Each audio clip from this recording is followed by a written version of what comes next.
নমস্কাৰ।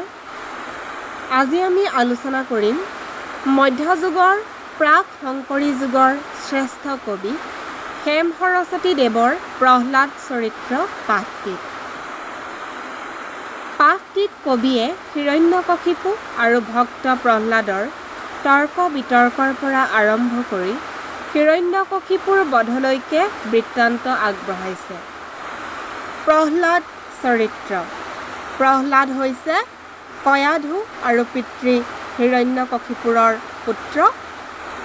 আৰু প্ৰহ্লাদ চৰিত্ৰ আমি এই পাঠটিত প্ৰহ্লাদৰ জীৱনৰ বৃত্তান্ত পঢ়িবলৈ পাম।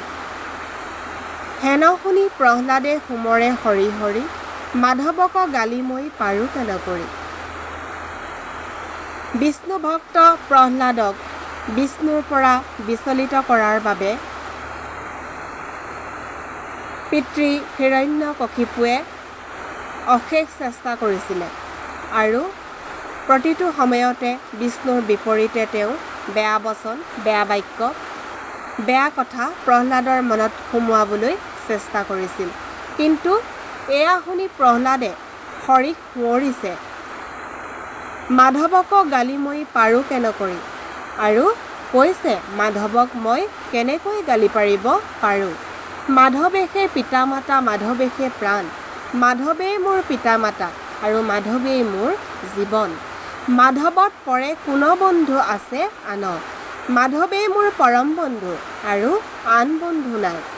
যত দেখা বাপ জন থল গিৰি বন, যতে চোৱা জল থল গিৰি বন, পানী মাটি পৰ্বত অৰণ্য গজ ভুজ, হাতী অৰ্থাৎ জীৱ জন্তু, ভুজ গছ, সবাতো আচন্ত নাৰায়ণ, সকলোতে ভগৱান বিৰাজমান।